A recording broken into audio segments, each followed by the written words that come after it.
आज के वीडियो में हम लोग इंपरेटिव सेंटेंस का इनडायरेक्ट बनाना सीखेंगे, जो कि बहुत इंपॉर्टेंट है और परीक्षा में पूछा गया है। 2018 में एक क्वेश्चन इससे बना था। और मैं आपको बता दूं, परीक्षा में 4 नंबर का आता है, ये सर्वविदित सब स्टूडेंट्स जानते हैं हमारे। और काफ़ी स्टूडेंट्स ने बोला कि सर इंपरेटिव सेंटेंस को हम चेंज नहीं कर पाते हैं, दिक्कत आती है, बताइए। तो मैं पहले बता दूं कि इंपरेटिव सेंटेंस होते क्या हैं। देखिए, ऐसे वाक्य जिसमें आज्ञा, ऑर्डर, जिसमें परामर्श, एडवाइस, प्रार्थना मतलब रिक्वेस्ट किया गया हो, उन्हीं वाक्यों को ही हम इंपरेटिव सेंटेंस कहते हैं। तो अगर कोई प्रश्न दिया जाए जिसमें रिपोर्टेड स्पीच के अंदर आज्ञा, परामर्श या प्रार्थना, जिसे हम ऑर्डर, एडवाइस और रिक्वेस्ट कहते हैं, अगर दे दिया गया हो तो आप उसको पहचान सकते हैं। जैसे अगर हम कहते हैं कि डोंट वेस्ट योर टाइम, तो ये कहीं ना कहीं से आप ये बताइए एक सलाह ही है कि आप अपना समय व्यर्थ न करें। तो ऐसे वाक्य अगर आते हैं तो ये ध्यान दीजिएगा कि इसमें जो है सब्जेक्ट होता है ना, यू छिपा रहता है। अगर हम कहें ओपन द डोर, इसमें आदेश है, मतलब कि दरवाजा खोल दो, कहीं ना कहीं से आदेश है। तो हम ऐसे शब्दों को ही, ऐसे वाक्यों को ही तो इंपरेटिव सेंटेंस कहते हैं। तो अगर इन्वर्टेड कॉमास के अंदर ऐसे वाक्य आ जाए तो उनको बदलते समय हमें किन किन बातों का ध्यान देना है, ये हम आज के वीडियो में देखेंगे।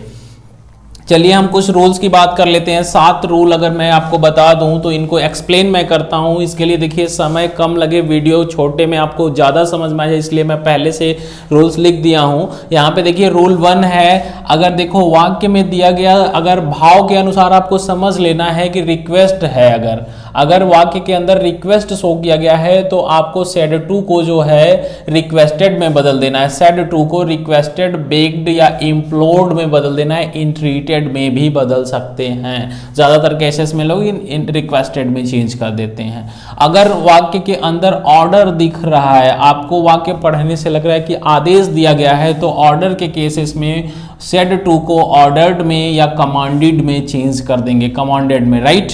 और हमारे पास ऑप्शन है 3rd, अगर एडवाइस दिखता है, अगर वाक्य में इन्वर्टेड कॉमा के अंदर एडवाइस, सलाह की बात की गई है, तो सलाह को हमें सेड टू को क्या करना है। ये रूल 1 सेड टू को चेंज करने का है। सेड टू को कैसे चेंज करना है, सेड टू को एडवाइज्ड या अर्ज्ड में बदल देना है। तो मैंने ये रूल नंबर 1 आपके लिए लिखा है, तो ये ध्यान जरूर दीजिएगा।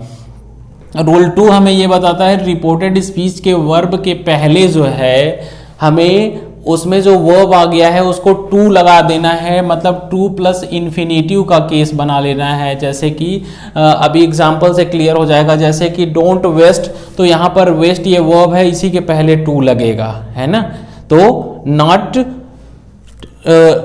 टू, यहाँ पर नॉट टू वेस्ट है ना।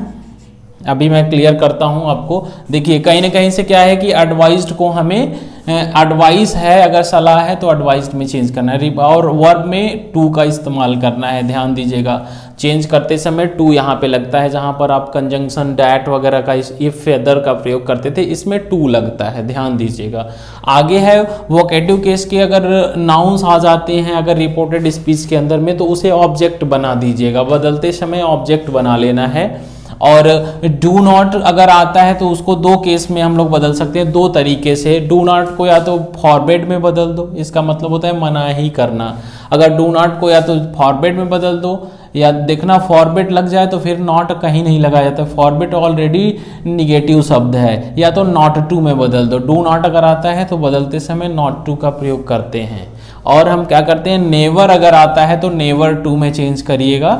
बस ये ध्यान देना है, टू इसमें कॉमन है, टू चेंज होता है ज़्यादातर। जैसे जो आप डैट कंजंक्शन यूज असर्टिव में करते थे, यहाँ टू लगाते हैं। सर, प्लीज और काइंडली शब्द जो आ जाते हैं वाक्यों में, इंपरेटिव सेंटेंसेस में अक्सर ये देखने को मिलते हैं कि सर, प्लीज, काइंडली, तो इन सबों को हटा देना है, इन्हें गुड बाय बोल देना है, इसे हटा दीजिएगा। और इफ से शुरू होने वाले वाक्यों में अगर हो, इफ से शुरू होने वाला वाक्य हो और उसमें सलाह दिया गया हो, तो बदलते समय इफ को अब उसमें शुड का प्रयोग कर देते हैं, और उस वाक्य का भाव ये दर्शा रहा हो कि इसमें कहीं ना कहीं से सलाह दिया गया हो, तो शुड का प्रयोग चेंज कर दीजिएगा। अब शुड कहीं ना कहीं से सैल नहीं आएगा कि शुड में चेंज करोगे, सलाह दिया गया है तो शुड का प्रयोग ही करेंगे, है ना।